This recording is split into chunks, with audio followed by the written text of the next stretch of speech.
Kita perhatikan Injil hari ini. Sebelumnya 1-26 itu dikisahkan dasar dari mengapa Maria diangkat ke surga dengan jiwa dan raganya.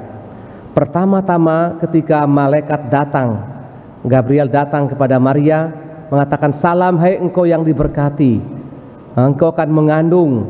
Maria kaget. Bagaimana mungkin terjadi? Ini pertanyaan yang bagus. Dalam bahasa Bali ada patah mengatakan fides quaren intellectum. Iman itu mencari yang berpikir, mencari apa dasarnya. Bagaimana mungkin Tuhan terjadi? Karena kan sebagai orang-orang Yahudi, Maria tahu konsekuensinya seorang perempuan yang mengandung tanpa suami itu pasti mati. Yang namanya dirajam itu. Orang kampung bawa talin sampi itu ditarik dia Maria itu digredek gitu, kemudian dicemplungkan di lapangan yang ada lubang setinggi lehernya, dipukul. Itu konsekuensinya. Oleh karena itu Maria sebagai orang Yahudi tahu dasar itu. Dia bertanya, kemudian Tuhan menjelaskan, roh Tuhan akan turun atasmu. Akhirnya setelah berdiskusi begitu, Maria mengatakan, aku ini hamba Tuhan. Ini komitmen, keputusan. Sehingga apapun yang terjadi, aku ini hamba Tuhan. Sehingga apakah dengan demikian persoalan berhenti? Tidak. Kita tahu dari Injil, bukan? Bagaimana penderitaan Maria, baru lahir kemudian anaknya diburu, tapi dia tetap komitmen. Dan dengan komitmen ini Tuhan menjadi penyelesai atas segala persoalan kita. Dan Maria terlibat dalam melahirkan sang putra penebus dunia, dan ini dasar yang utama. Sehingga keluarlah kemudian tahun 50 dogma itu ajaran iman. Karena gereja Katolik sumber imannya itu ada berapa? Pertama kitab suci, kedua magisterium, ajaran para bapak gereja itu, paus ya, kemudian orang kudus, kemudian tradisi, T besar. Tradisi adalah hal-hal baik yang telah berlangsung lama. Dan disimpulkan kemudian Maria ini benar-benar sangat masuk akal diangkat ke dalam jiwa dan raganya. Yang terpenting bukan bagaimana membayangkan Maria ke surga, bukan itu Bapak sekalian. Bagaimana semangat Maria ini yang perlu kita hidupi di Palasari ini, agar setelah merayakan Maria yang surga ini, hidup kita KBG, OMK, sekolah Katolik berkembang baik. Karena banyak orang yang meneruskan semangat Maria, mengatakan aku ini hamba Tuhan. Bagaimana kisah ini, semangat ini kita terapkan? Saya kerap kali berkali-kali menceritakan kisah ini.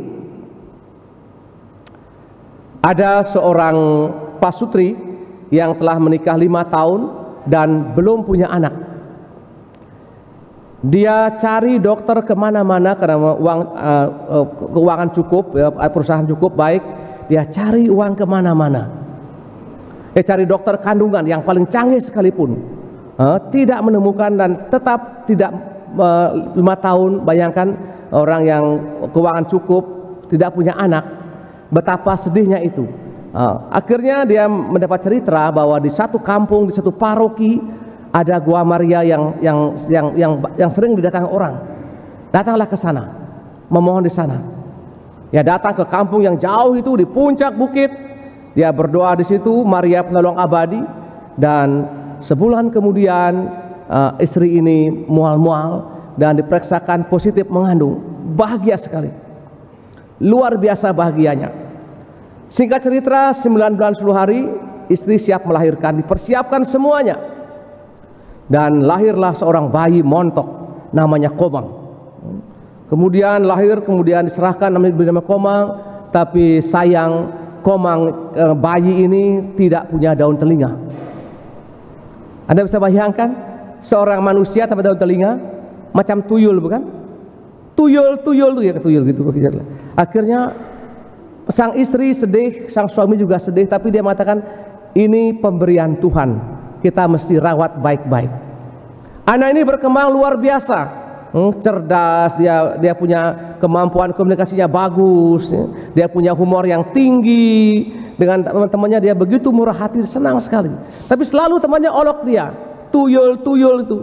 Mendengar itu sang istri sakit hati. Caranya bagaimana ini? Dia omong sama suaminya, bagaimana caranya ini? Akhirnya dipasang koran yang terkenal, dicari sepasang daun telinga. Bukan daun pintu loh, daun telinga. Berapapun cash mau transfer hari itu juga terjadi. Dipasang sehari, 2 hari, seminggu, sebulan, tidak ada yang menjawab. Tidak ada yang mau mendonorkan daun telinganya untuk si Komang ini, si Komang tuyul ini. Nggak mau dia. Akhirnya sudah 2-3 bulan, sang suami istri manggil anak ini, anak, besok kita ke rumah sakit. Ada orang baik yang mau mendonorkan 2 telinganya untuk kamu. Komang tuyul ini senang sekali, senang sekali. Benar. Dia ke rumah sakit, dia yang paling operasi dan berjalan lancar. Singkat cerita, si Komang tuyul ini punya daun telinga yang normal, yang dia bagus sekali. Dia juga cerdas. Tiap hari dia bertanya, mama, bapak, siapa yang berikan saya 2 daun telinga? Jawabannya mereka kompak orang tua ini, kamu tidak perlu tahu siapa dia. Tugasmu kamu belajar baik-baik, kuasai banyak hal yang baik. Nanti setelah itu kamu bekerja, cari uang sebanyak-banyaknya dan bantu orang sebanyak-banyaknya. Setiap hari tanya, tiap minggu, tiap bulan, itu Mazmur tangkap seperti itu. Kamu tidak perlu tahu siapa dia. Tugasmu bekerja baik, mencari uang banyak dan bantu orang sebanyak-banyaknya. Dengan membantu orang, itulah caramu mensyukuri orang baik yang membantu kamu itu. Sampai akhirnya anak ini menikah dan punya anak dan menjadi seorang pengacara yang sangat handal, menangani kasus besar. Bayarannya bukan hanya rupiah, bukan hanya jutaan, tapi miliaran, bahkan lebih triliunan. Dan selama ini belasan kasus dia selalu unggul, menang dengan sangat telak, dengan luar biasa. Dia tinggal di kota lain gitu, di pulau lain begitu. Mama apa di rumah. Singkat cerita, suatu pagi sang mama serangan jantung dan meninggal. Ya telepon anaknya, apanya? Anak kau pulang. Kenapa? Mamamu meninggal. Terbang dengan anaknya, dengan istrinya. Terbang. Sampai di depan depan peti, dia berdoa begitu kan, kita kan berdoa tuh. Sang bapak membuka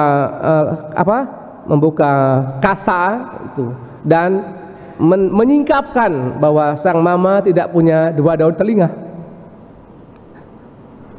Akhirnya bapak mengatakan bahwa mamamulah yang memberikan kedua daun telinganya untuk kamu.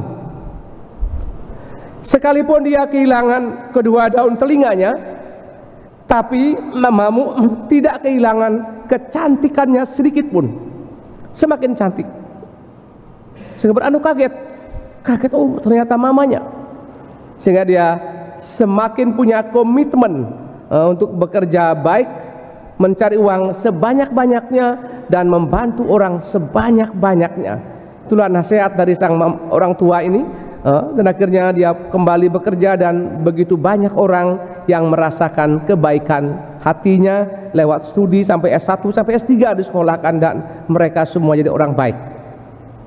Saya kira ini salah satu cerita yang sangat populer yang saya senang ulang-ulang sebagai Mazmur tanggapan, bahwa merayakan Maria diangkat ke surga pertama-tama bukan merayakan bahwa kita jadi orang yang luar biasa, tidak. Pertama-tama kita menjadi orang yang baik, yang punya komitmen untuk membahagiakan semakin banyak orang. Anak ini diberikan telinga oleh orang tuanya meskipun dia tahu. Kemudian kita orang-orang Katolik ini, karena permandian suci bukan hanya diberikan telinga oleh Yesus, tapi diberikan nyawa, diberikan hidup kita ini. Nafas kita ini diberikan. Dan anak putra tunggalnya dikorbankan, itu terjadi karena peran serta Bunda Maria yang mengatakan bahwa sebelah pedang akan menembus jantungmu. Itu artinya penderitaan yang luar biasa. Maria mengalami itu semua. Bahkan dia menyaksikan putra tunggalnya digantung di salib. Bayangkan seandainya Maria itu adalah seorang Komang Poni, mungkin seorang seorang si Farel kah, kamu punya putra tunggal digantung, bayangkan bagaimana. Bayangkan, dan itu dialami sebagai pedang yang menembus jantungmu itu. Dan wajar kita anggota gereja bersyukur punya Bunda Maria. Sebab tanpa Bunda Maria mungkin nama saya mungkin Komang Muhammad, mungkin Hajah Komang Poni, mungkin saya kurang tahu.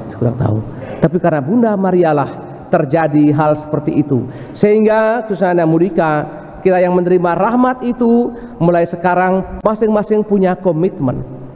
Dalam soal waktu misalnya, kalau kur jam 7 artinya jam 7 kurang seperempat kamu standby. Dan juga ke gereja tidak sama dengan kita ke pasar seni. Baju mesti rapi sedikit, celana panjang, jangan celana pendek sampai sependek-pendeknya. Kasihan Tuhan Yesus di gereja tuh. Atau baju singlet saja yang sudah pakai 3 hari gak diganti-ganti. Itu kan suatu bagian dari komitmen bagaimana semangat Bunda Maria itu.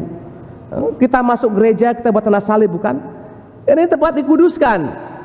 Kita misa, kemudian waktu Injil kita buat begini, ya. Artinya saya percaya, saya mengungkapkan dan saya akan menyimpan dalam hati. Kemudian sebelum persembahan kita diminta memberikan kolekte. Kolekte ini bukan sumbangan, bukan, tapi ungkapan hati yang bersyukur. Entah jumlahnya 5 rupiah, tidak penting. Yang penting inilah ungkapan syukur bahwa selama seminggu ini saya hidup karena penyertaan Tuhan. Bayangkan kalau Anda diberikan hidup, bayangkan nyawamu diberikan. Berapa harga nyawa itu? Gak terhitung. Dan bagaimana kita mengungkapkan syukur itu? Semoga kita yang telah menerima nyawa, bukan hanya telinga seperti Sukomang Tuyul ini, tapi juga memberikan nyawa di Tuhan. Bagaimana kita mensyukuri peristiwa ini, dan karena Bunda Maria lah peristiwa itu terjadi. Karena Bunda Maria, sehingga Maria sangat mengagumkan diangkat jiwa dan raganya. Kita mohonkan semangat ini, semangat yang selalu ingin berbuat yang baik. Saya pun ditegur, memang kadang-kadang kita ada tegur orang tua kan, begitu baru bangun langsung rambut masih kayak grandong gitu, pegang HP, kakinya kangkang naik. Orang tua yang biasa kan menegur seperti itu, karena orang tua yang baik kan menanamkan attitude yang baik, karakter yang baik. Kalau di gereja, kalau HP tidak perlu, HP di off kan, masukkan di saku. Jangan yang HP itu penting, tapi kalau mengganggu itu bahaya sekali. Di rumah kita makan, bapak, mama, anak 2, tidak ada omong, diam semuanya, nunduk semuanya, S3, senyum sinting. HP dia kontak temannya, misalnya yang di negara, karena dulu pacaran, hai sayang, I love you, telepon, ketawa sendiri, orang mengong gitu. Mamanya tak aja omong, bapaknya omong. Hal yang demikian itu mengganggu. Ke gereja kita bawa HP itu off kan. HP itu belum mungkin kalau untuk jam kerja ya.